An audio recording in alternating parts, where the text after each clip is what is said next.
I can't even fucking believe it. I can't even, your 1 minute video, it's literally describing, on Uray. It's describing exactly what I just fucking described. Like exactly what I just described with love and judgment and I mean with the black and white magic and how I went into everything about the positive and negative and but what we're talking about and the attention and how and I even went into my negative love that I didn't realize was negative love, my over momming and how it stemmed from Uray. Like we are really developing this very deep understanding from this opposite way of thinking that we were taught. This we were born in this westernized world with this western mindset and this eastern, but I mean, like, we're going all the way east, we're going back to the beginning. And this understanding, we figured out a long time ago that there's two sides to every coin, and we've been more and more and more, it's all of it, right? It's everything, but it's all of the conversation that we've had and the life experiences that go with them and everything is the confirmation that we've gotten. It is deepening our understanding, and I can really see what it's doing, because whereas before, things that like took a minute for me to think about and remind, oh yeah, it's like, where like now it's already, it's becoming my baseline. And that's got to be because that's where you and I are living now, is in that heart. We've tipped the scales. Okay, so what does that mean? Because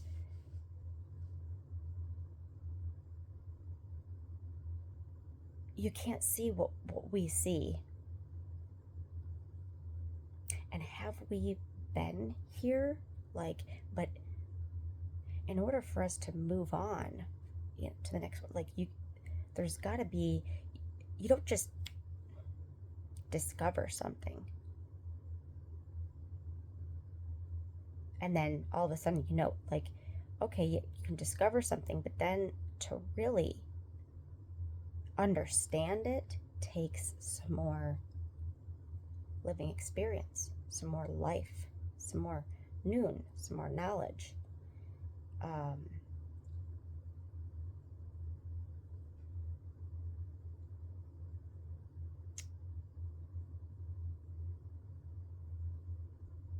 And there's something happening with Zayden. Like, he's at this,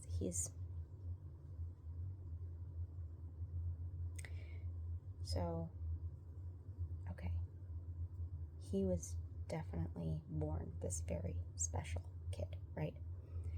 Here I was told when I was pregnant with him not to vaccinate him.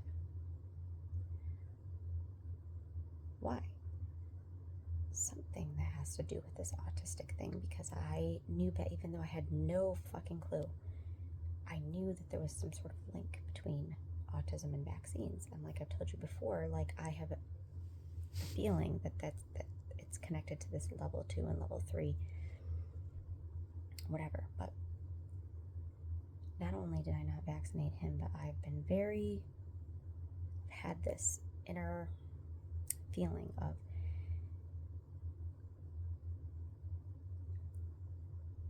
okay, vaccination is injecting, this into you, right? This non-natural, whatever. Well, it's not just that. It's like I've kept him away from doctors. I've kept him away from, all these things that I've been, it was important to me to feed him as much organic as possible. to put as much, so this mom instinct that I've had about that was about keeping him from becoming toxic, right? But I was also over-momming him and putting this, and oh my God, I should send it to you. Oh my God. Oh my God, this has got to go with her. Oh my God, I got to send you some of these videos, okay? These videos that we have of Zayden when he's little are just, oh my God, I've sent you some of them. But, okay, so I've been thinking about this the last couple days since I saw it. So we took the kids to Disney World when Zayden was, I think, 4 or 5. And we took him on the Tower of Terror. The Tower of Terror, the Tower of Uray, the Tower of Fear. I don't remember how I prepared him. I don't remember what I told him. He seems to think that I didn't warn him. I didn't prepare him enough. But this, I don't even think that I fully remembered the extent of the ride. Have you been on the Tower of Terror? It's really fun. You go through this whole, first, you're in this creepy, old looking, like it's an old hotel, and the whole line, beforehand, and then you watch this, what happened at this hotel to this family, and how when they were on this elevator, and the lightning struck, and they just all disappeared, and now there are these ghosts, right? Anyways, you go through this thing, and all of a sudden, you're completely in the dark. You can't see anything. And then all of a sudden,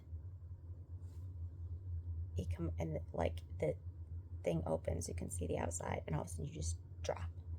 But you don't just drop once. You keep on coming back up and dropping again. And then even when the going up, it's you're like, holy shit. It's like you're dropping over and over and over again. Well, I'm watching him the whole time. And every time we drop, he is in the air because he's so little. He's literally up off of his seat, being held down by his seatbelt. His legs are straight out, and his whole body is shaking. And the look of fear on his face. Why?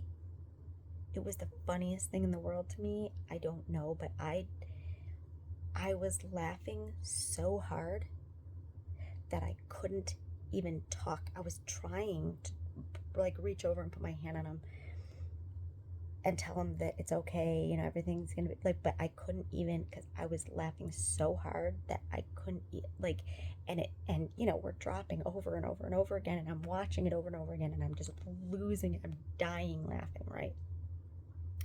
Well, afterwards, and pretty sure he kind of cried afterwards, whatever, but clearly his experience afterwards, he's seeing Mom laughing, and he's hearing everybody talk about this ride. So he's all excited and hyped up. She'd already been on this before, and she loves it, and she wants to go again. And he's clearly hearing me tell Ryan and my mom my experience of what I'm watching. And they were watching too, but they were experiencing it too, but nobody had the view of him that I had. I was literally in the perfect spot to watch him. And so I'm so he's had this experience. He's gone through the experience, and then after the experience, he's seeing everybody else's reaction to the ride and hearing his mom talk about him. Obviously, he somehow, and I didn't realize this, that I didn't really like, he did the thing that I did when I was younger.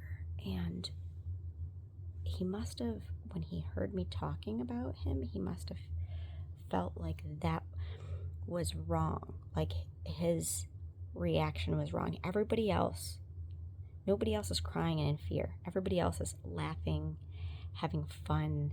Everybody thought this was great. Everybody wants to go again.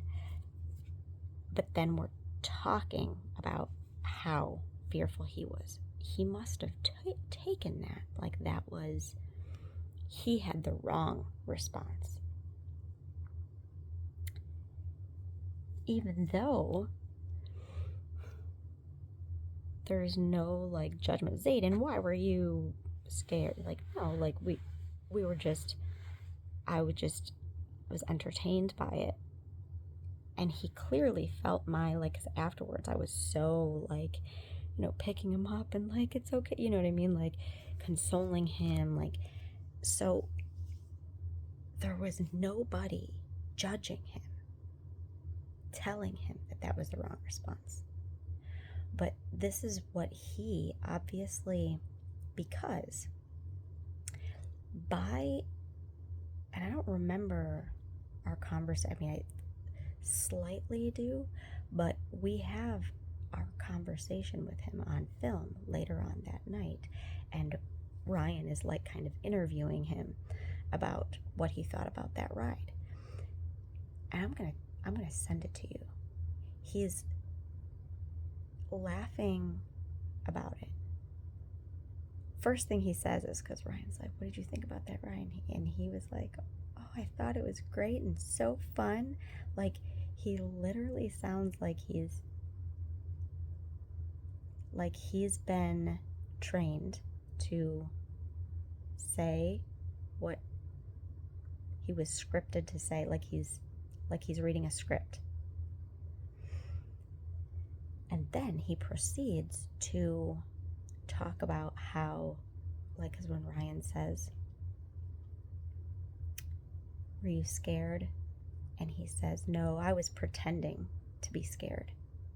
So he's lying because he thinks it was wrong for him to be scared. So he's saying that he was pretending to be scared the whole entire time. And he even goes into detail about, because he obviously heard my words. He heard me laughing, describing this, and I was literally, and that's on video too.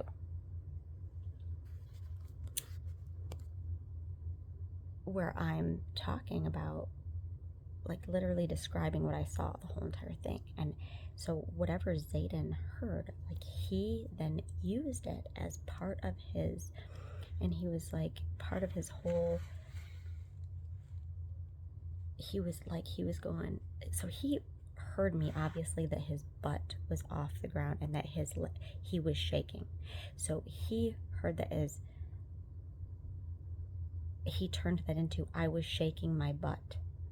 So part of his story about how he was pretending to be afraid, he was shaking his butt, and how Mom saw me and he was laughing about it.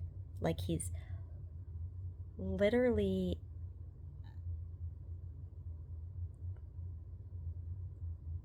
like, he thinks it's funny. Like, the whole entire thing was a joke. Like, he had everybody fooled. Like, the whole entire time, he was just pretending. Why did I go into all that? I don't remember.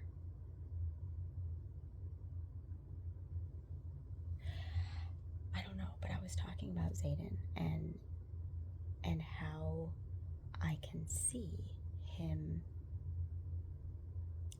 how he changed. And he started to perform.